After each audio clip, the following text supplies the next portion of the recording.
Good evening and welcome. This is the August 10th, 2022 meeting of the Land Use Commission.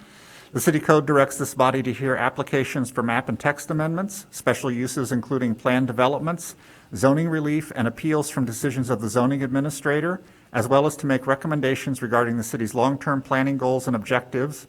Depending on the type of matter, this commission will either make a final determination or send its recommendation to City Council.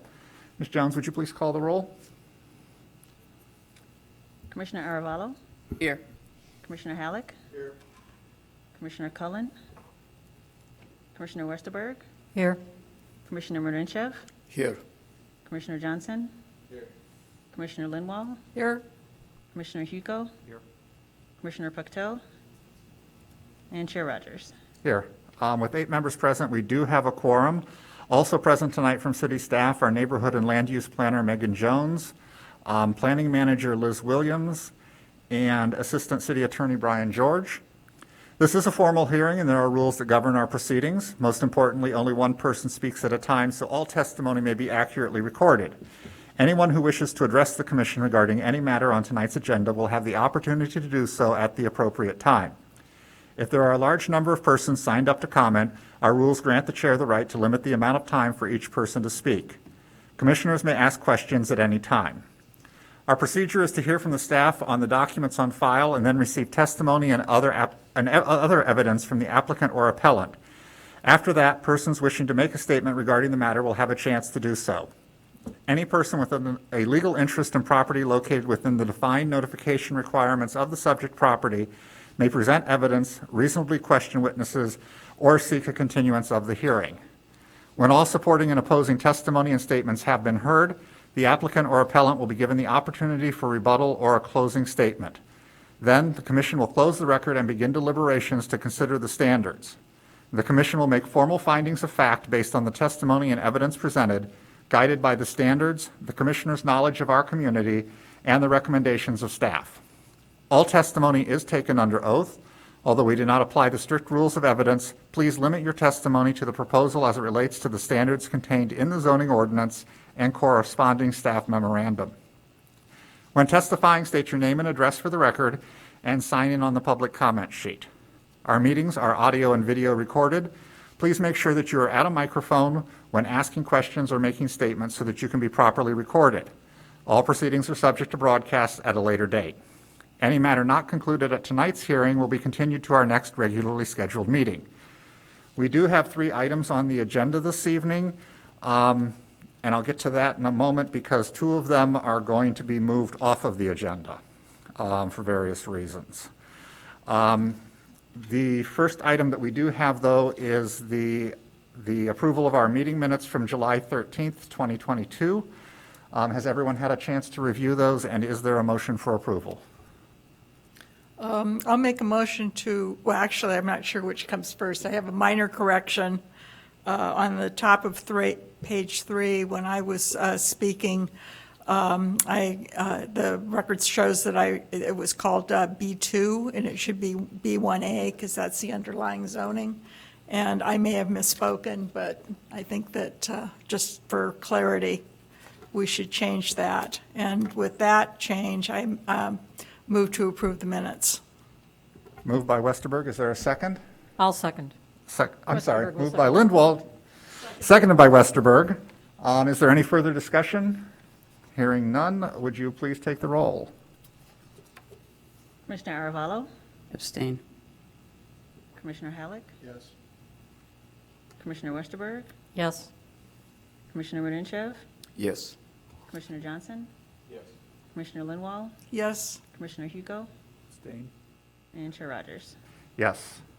So with 6 votes in favor, none against and 2 abstentions, the minutes are approved with the minor change that was made. Moving on to the business that we have before us this evening, the first item that was published as a public hearing for the plan development at 3434 Central Street, 22 PLND 0012. This item will not be heard and will be renoticed at a later date. So there are still some issues that are being worked out on the property and on the proposal.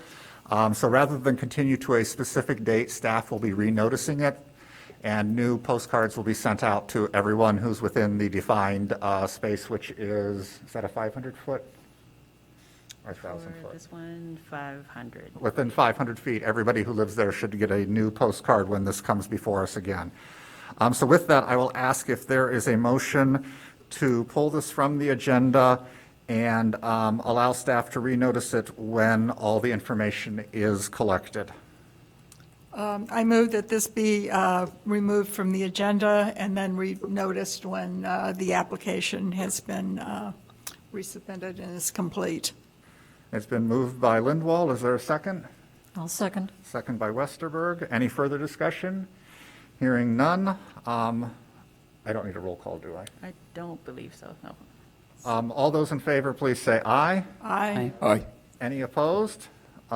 With 8 approval and 0 opposed, this matter will be removed from the agenda and will be renoticed for a future date. So for those of you who showed up this evening, you will get a new postcard with a new date. We don't have a time frame that I'm aware of yet because there's still some issues that need to be worked out before the application can be heard in its entirety. So that concludes that matter. I am going to skip over the amendment to the special use 22ZMJV0043 for a moment and move on to the plan development for 162131 Chicago Avenue, 22 PLND 0020. Again, this case, my understanding is that the applicant is unable to make it this evening. Yes, the applicant has requested a continuance due to a health issue. We've got a couple of possible future meeting dates that this can be continued to. The next one is August 24th, which already has several items on the agenda, and the next meeting after that would be September 14th. And that agenda is looking pretty light at this point. So it'd be my recommendation that we move this, continue this to September 14th, if there is a motion to do so. I'll move to continue it to September 14th. Moved by Halleck, is there a second?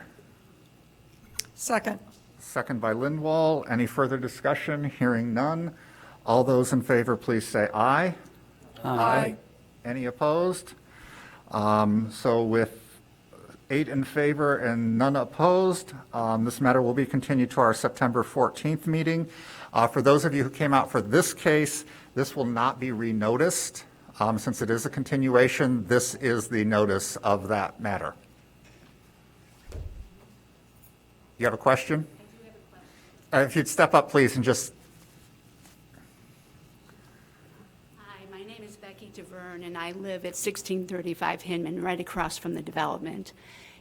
If this one individual couldn't make it, couldn't they have delegated another representative?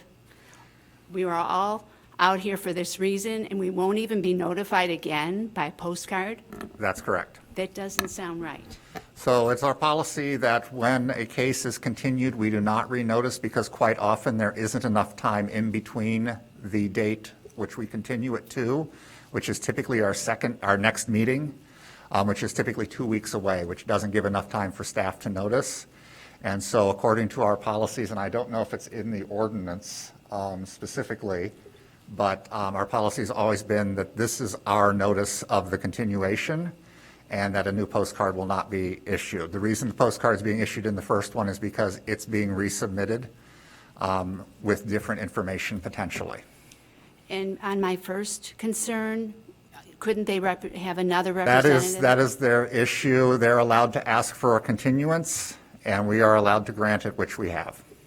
Okay. Thank you.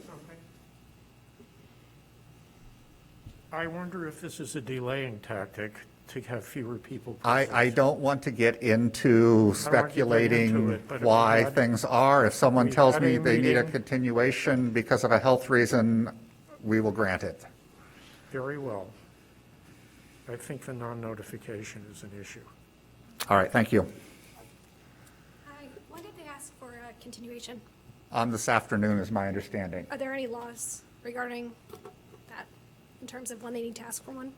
No, I mean, they could show up tonight and come right before me as they came to present and ask for one, Can I ask this committee why you have granted a continuation? because the applicant isn't here. That's why I've granted it. I can't speak for my fellow commissioners, Can but I typically. hear from them? You can. I don't want this to become a major discussion point because the I think continuation. it is a major discussion point. But the though. continuance has been granted. I would like to hear why. Would anyone else like to hear why? Yes. Everyone would like to hear why. Let's hear why. All right, I mean, if any of the commissioners feel free to speak, I won't put any. I'll answer. When any applicant or any member of the community would cite a health issue, that is generally a good reason to grant a continuance. We've granted continuances also to members of the public who have wanted more time to put together signatures on a petition. So this is not an unusual thing, and while I can understand the irritation for folks who came out tonight and us as well, and I'm sorry about that, but this is not unusual, and it is something that I feel we have a responsibility to respect.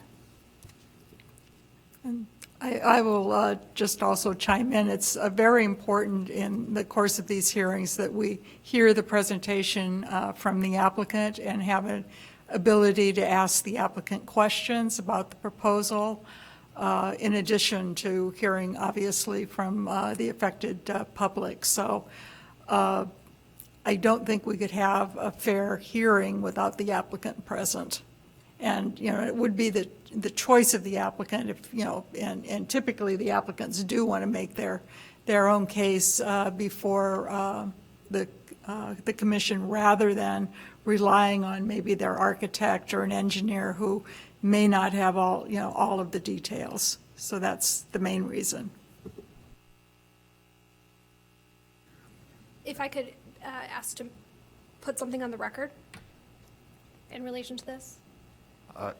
Depends on what it is. Well, last night, I think we all heard the news that Found Restaurant is closing because this applicant is not renewing their lease. It seems a little bit suspect that they had a medical or, illness. I try not to get into speculating on anybody's. It's not speculation, though. It's a matter of, It public- is speculation that the applicant has lied to me about his health. I didn't say that they had lied. I said that the timing is. And you are entitled to that opinion. It does not change anything before this board. We will hear the case when it comes before us, which will be on September 14th. Okay, we will all rearrange our schedules. Thank you all. Thank you. With that, we move to the third item on the agenda. Yes, I don't want to belabor this point, so please let's. My name is Bob Fletcher. I'm a resident in Evanston. Completely understand, and we wouldn't want this to occur without their opportunity to defend their proposals. Completely understand. It would probably give them, cause for, an appeal or a suit. Having said that, this is the second time that this particular developer has done this exact same thing.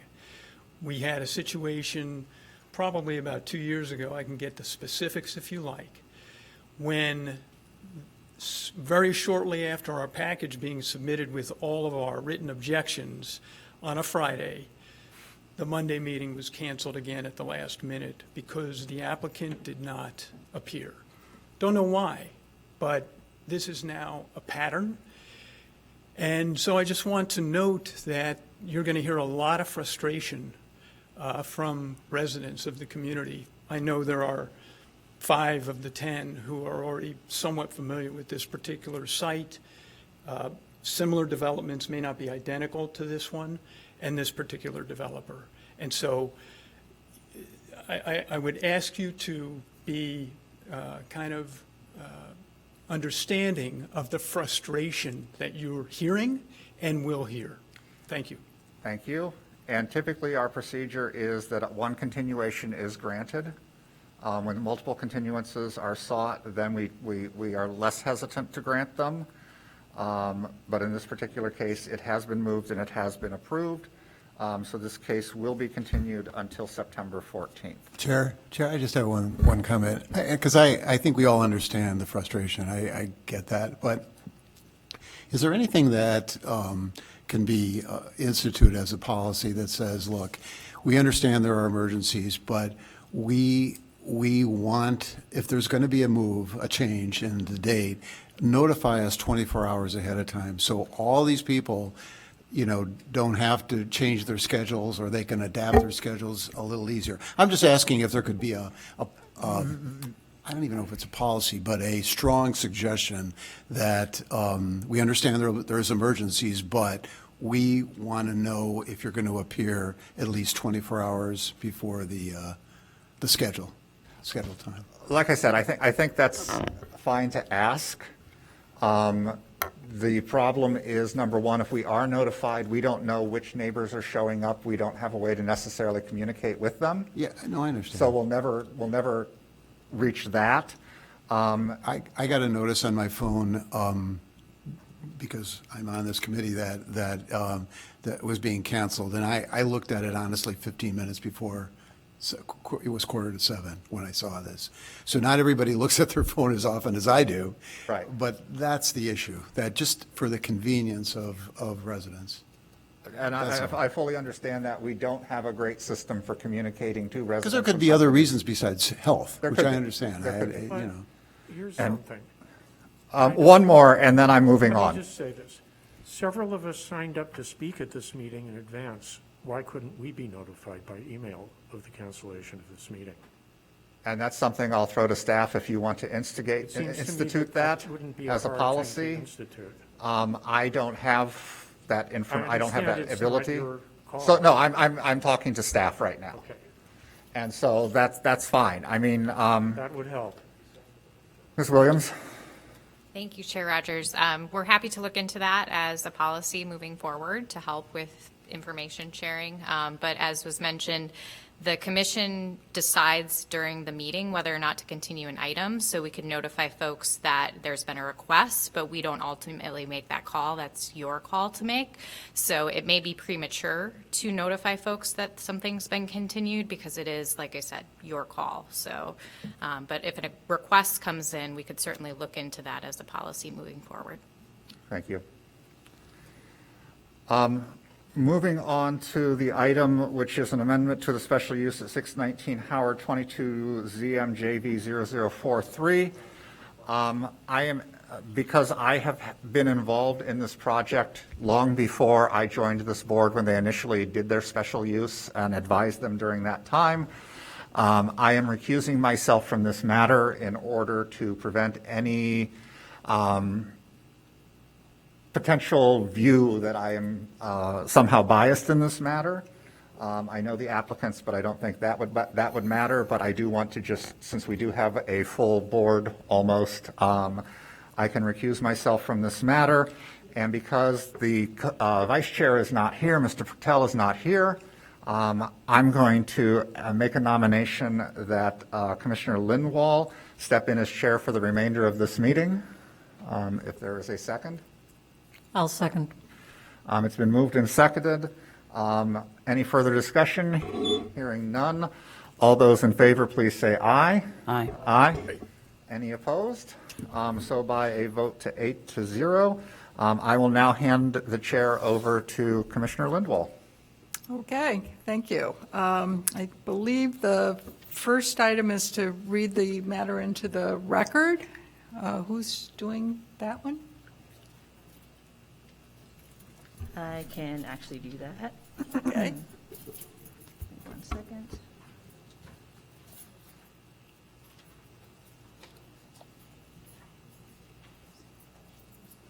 All right. India Muscle McKay of Palm House Productions LLC, the applicant, requests an amendment to ordinance 45019, which granted approval of a special use for a banquet hall facility in the B3 Business District, zoning code section 6943. The applicant specifically requests the condition of approval requiring the Design and Project Review Committee to review all outdoor special events on the parking lot of the premises to be removed. The Land Use Commission makes a recommendation to the City Council, the determining body for the case, in accordance with section 6358 of the Evanston Zoning Code and Ordinance 92021.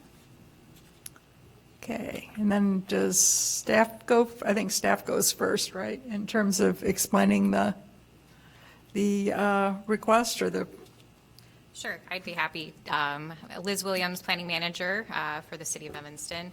So this request, as was mentioned, is to modify the special use permit. Currently, there's a condition of approval for the applicant to come before the Design and Project Review Committee anytime they propose an outdoor event. So staff reviewed this request. It was brought back before the Design and Project Review Committee. There were no concerns with removing the request per the fact that other similar uses within the community that have outdoor activities or outdoor patios do not have to come to this committee prior to hosting an event at their site.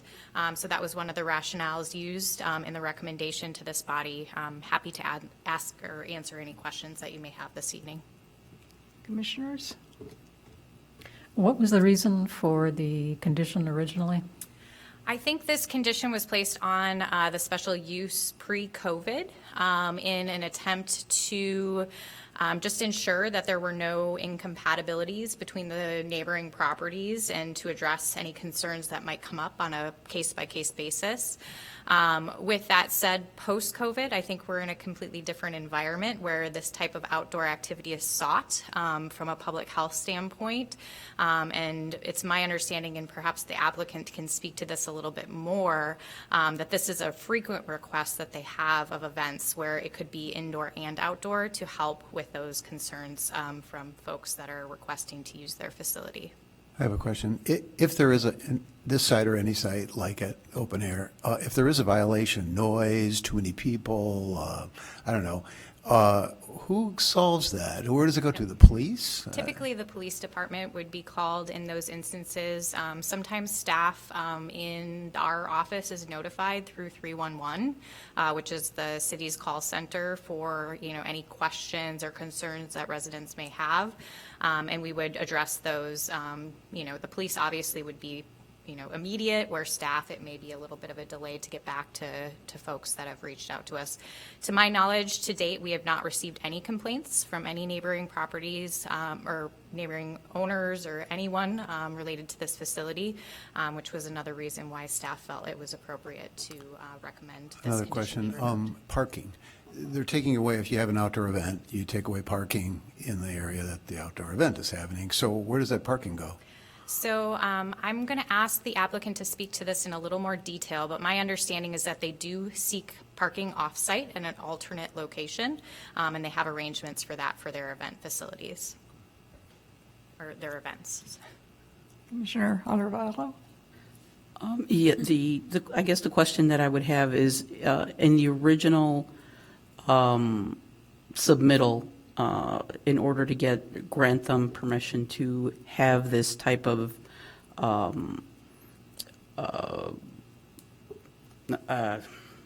restaurant, banquet hall, did we not establish hours? I mean, do they not have established hours? And they are supposed to adhere by that? Correct, yes. They So also then, have hours of operations I mean, as well. I guess the only thing that I see with this is, taking away the condition of every time you're going to have a different event, having to go before. That's precisely what they're requesting. So, Yep. okay, thanks. You're welcome. Are they allowed to have tents? That is a good question. Megan, do you know if they were to have tents on their site, would they have to apply for a temporary use for that structure? That I'm uncertain of. Typically, I believe that's something that is done, but if it's on private property, I'm not positive Okay. of what's been done so far. Have you had tents? The applicant can speak to that. Thank you. Appreciate that. Okay. I have one question, and it really kind of comes down to what the status of the Design and Project Review Committee is at this point. I know that the City Council is discussing changes to it, and so does that weigh into the reason why this request is appropriate or not? Or What's the future of Dapper? Great question. That item has currently been continued by the city council, so it has not been decided yet, the future fate of that committee. With that said, as of late June, staff has moved from making formal recommendations as an outcome of that particular committee meeting. In addition to, the meetings are no longer open to the public. So that is a change that has been instituted since the end of June, is my understanding. Okay. Thank you. Any other questions for staff? Okay, then I think, thank you. I think it's time to hear from the applicant.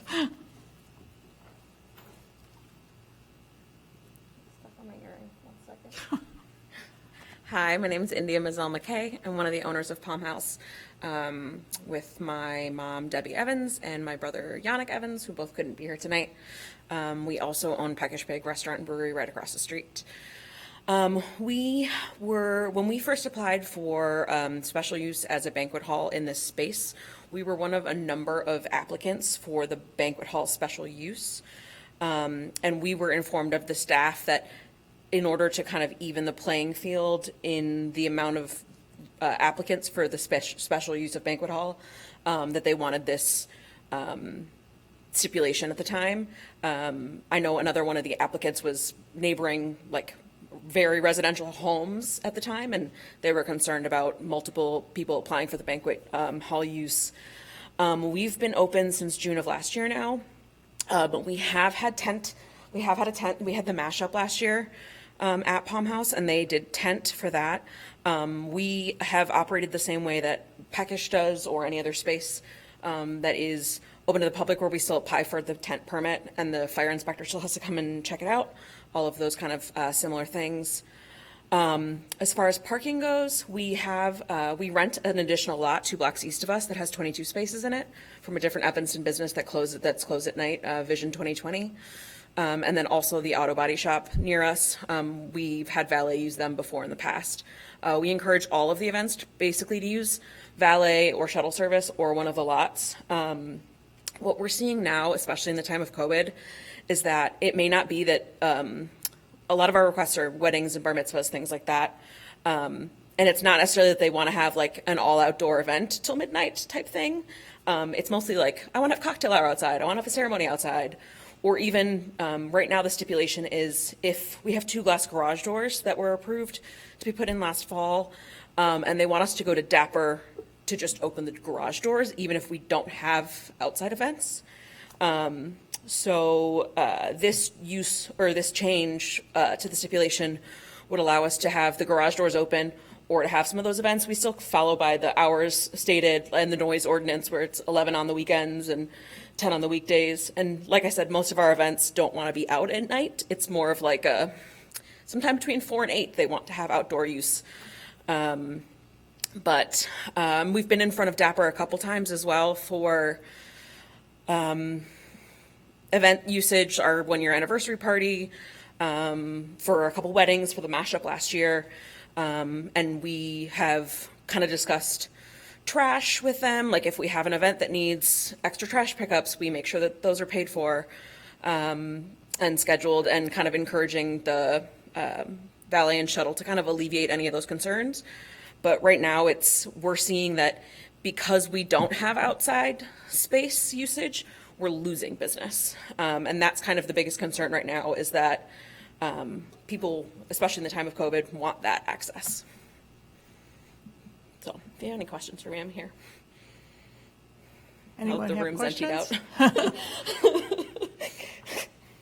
I will go back to the question of the tent, if you don't mind. Yeah. If you have tent or any other, let's say, accessory, temporary thing over there, are you getting a permit for that? Yeah, so we apply through the city of Evanston for the tent permit. The fire inspector usually comes out and inspects it and posts the signage and all of that. Okay. But that was my concern, because I would like it to be secure. Yeah. Because nobody is protected. Yeah, no For like instance, random pop-up tents. It's sudden always gust of wind or whatever, you have to be protected. definitely. But, thank you. Okay. Any other questions? All right. Thank you. Do we have any members of the public who would like to speak? No. All right. I guess at that point, and no one, I think we've covered what people have to say. So I will close the record for commission deliberations. Any comments from the commission? I think the only question I have for commissioners, there was one public comment that I thought made a reasonable suggestion. They gave Palm House and Peckish Pig very high marks for being responsible business people in their community, but suggests that while we remove this condition from the current special use, that it remain in force for any other operator who might come in and take over the business, which, you know, knowing the area and knowing the noise that can exist there is not necessarily a bad idea. I don't know how the rest of you feel. Wouldn't a new operator have to come before us? I think that's how it works, because that's how it works with the pot store by the theaters there. It was a new operator, same business, so they would have to come Yeah, before so us. that's typically going to be like a substitution of a special use or a completely brand-new special use, depending on the specifications for that. So the special use is not associated with the property per se, but with the owner and operation that is there, correct? All right, thank you. Okay. Anyone else have anything else to? Okay. Just to make sure I fully understand that it's permissible for us to keep all the other conditions, but just remove Yes. the one condition number B, letter B, parking lot events. Yes, we're just being asked to just eliminate the condition B. Got it. And that recommendation, again, we're a recommending body, so this will go to the city council for formal approval. Okay. With that, I think we need to go through the special use standards, so I'll go through those, and there are 9 of them. So the first is one of the special uses listed for the zoning district in which the property lies. The standard is met. The banquet halls are listed as a special use in the B3 business district. Number 2, complies with the purposes and policies of the comprehensive general plan and the zoning ordinance. The standard is met. The use is compliant with the zoning ordinance and the comprehensive plan because the project promotes the adaptive reuse of existing commercial structures and has been operating for 2 years now, I believe. Year and a half. Number 3, does not cause a negative cumulative effect in combination with existing special uses or as categories or as a category of land use. The standard is met. No other special uses are in the immediate area, and the proposed banquet hall is complementary to nearby daytime commercial uses. Nuisance mitigating measures for noise and parking have been included in the underlying special use conditions to ensure that the use is not detrimental to the adjacent residential area. 4, does not interfere with or diminish the value of property in the neighborhood. The standard is met. The business is compliant with the previously adopted ordinance granting the special use and the conditions attached to it. And the applicant has shown responsible management of outdoor events such that adjacent properties are not interfered with. Number 5, is adequately served by public facilities and services. The standard is met. The building is served by adequate sidewalks, streets, and is in close proximity to public transportation. 6, does not cause undue traffic congestion. The standard is met. Again, the banquet hall is located approximately a quarter mile from a large parking lot at the Howard Street CTA station, and other bus stops are located throughout the street. And the applicant also has arrangements for off-street, off-site parking for events. Number 7, preserves existing or significant historical and architectural resources. This is not applicable. Preserves significant natural and environmental resources, also not applicable. And complies with all other applicable regulations, and the standard is met.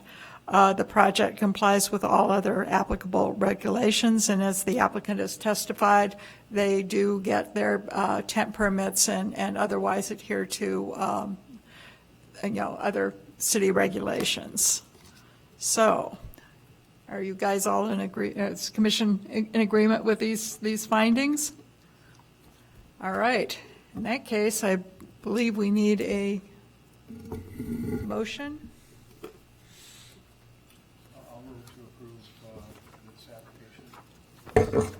Oh, yes, I move to approve this application as stated. Okay, which is a request to remove The condition B. the DAPR review, yes. Okay. Is there a second? Second. Okay, can you take the roll, please? Commissioner Arevalo, Yes. Commissioner Halleck, Yes. Commissioner Westerberg, Yes.